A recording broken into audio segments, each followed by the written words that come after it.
Hey, I'm Kenji Maeda from Productionheads. We're in Yaletown in downtown Vancouver, British Columbia, and we're at Line 21 Media Services, and we're going to go check out what they're all about. I'm here with Kelly Maxwell, one of the co-owners of the company. So can you tell us a little bit about Line 21 and what you guys do? Sure. We've been in Vancouver for 17 years doing closed captioning, subtitling, transcription, and as produced post-production scripting services. So if you have a finished project and you need it transcribed to go into distribution, then we do basically all of those sorts of things. Anything text-related in post-production.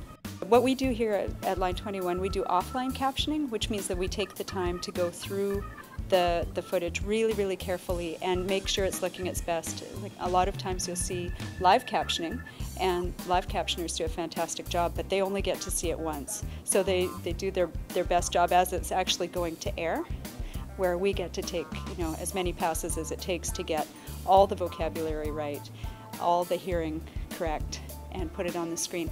In subtitling, you assume that the viewer is hearing.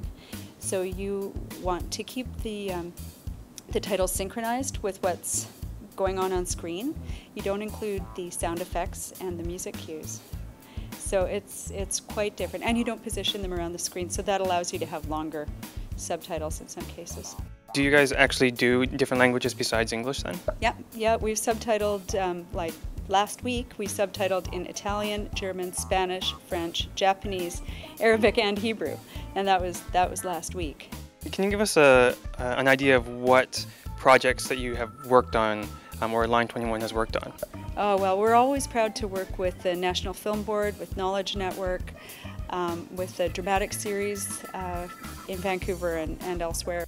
Why is it important to you to support the local community, and what does it mean to your company to do that? I think it's really important for Vancouver service providers that we have an Indigenous Vancouver industry, and that film and TV has been taken from conception to completion in Vancouver, regardless of the fact that we can all work internationally, because different tax credits or different laws and currency fluctuations means that the international business goes up and down in Vancouver all the time, but we always have the core community of people who like to work here and who have their own ideas and stories to tell. And so we're big supporters of small projects, independent projects, new filmmakers, and of course, having seen and captioned like over 17,000 titles in the time we've been here, we have some serious appreciation for a good story well told. So anything we can do to support.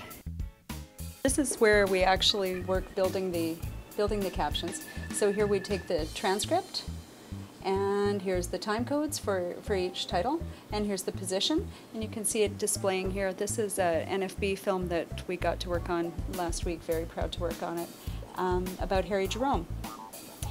And from the software we use, we have four different software applications that we use, and we have a combined total of something like 80 output options.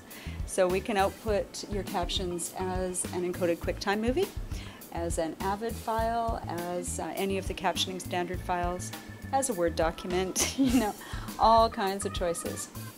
Is subtitling or captioning a mandatory part of filmmaking? Like I don't know, like is it something that they just choose to do because they want to do it to have more reach, or is it like a mandatory part of the process? Well, through the 90s, the broadcasters and the CRTC in Canada and in the States did make it mandatory as part of the broadcaster's license that a certain percentage of their broadcast day be captioned.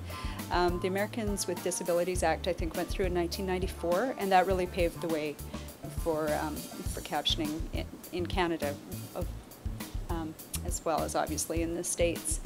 And so when a broadcaster renewed their license, the CRTC would tell them, what percentage of the broadcast day needed to be captioned, and that's still the case. But I think more and more as people are doing their projects that were never really intended for broadcast, then what you suggest, increasing your reach with subtitling, is becoming more and more the case. And over the years, has the technology pretty much stayed the same on your end, or has it changed dramatically? Or Yeah, I think the big change, we went to nonlinear media. That took longer than you might have expected, because the captioning itself in standard definition's relatively low tech.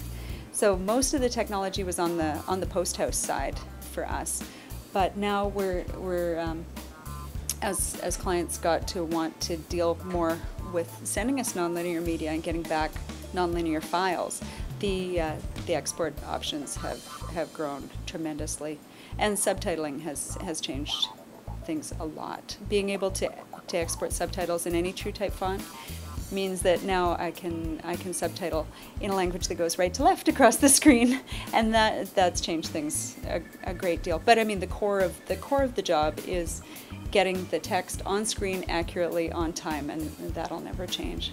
why are you passionate about this, or why do you do this, and why do you continue to do this? That's a great question. The clients are fantastic.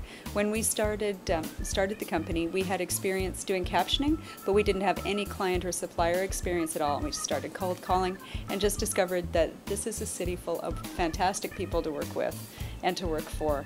And then as a bonus, we get to be part of some really amazing projects. Well, thank you very much for letting us come in and visit the office and meeting you. So this is again Line 21 Media Services, Kelly Maxwell. Thank you very much. Thanks for coming, Kenji. Thanks.